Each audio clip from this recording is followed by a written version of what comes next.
సరే, లక్ష్మీదేవి ఫోటో తూర్పు దిక్కులో ఏర్పాటు చేసుకోండి.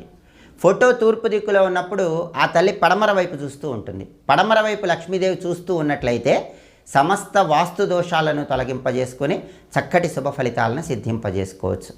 అదేవిధంగా లక్ష్మీదేవి ఫోటో దక్షిణం దిక్కు వైపు ఉండి ఆ తల్లి ఉత్తరం వైపు చూస్తూ ఉన్నట్లయితే సమస్త సంపదలు కలుగుతాయి. అనేక మార్గాల్లో ధన ఆదాయాన్ని పెంపొందింపజేసుకోవచ్చు. వృధా ఖర్చులు తగ్గిపోతాయి.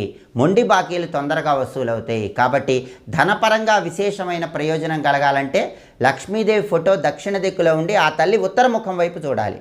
ఉత్తర దిక్కు కుబేర స్థానం కాబట్టి ఆ తల్లి ధనప్రాప్తిని కలిగింపజేస్తుంది. అలా కాకుండా లక్ష్మీదేవి ఫోటో ఉత్తర దిక్కు వైపు ఉండి ఆ తల్లి దక్షిణం వైపు చూస్తూ ఉంటే మనకు మోక్షం కలుగుతుంది. కాబట్టి మోక్షం కలగాలనుకున్న వాళ్ళు ఎవరైనా ఉత్తరం వైపు లక్ష్మీదేవి ఫోటో పెట్టి ఆ తల్లి దక్షిణం వైపు చూసేలాగా ఏర్పాటు చేసుకోండి. అప్పుడు తప్పకుండా మోక్ష ప్రాప్తిని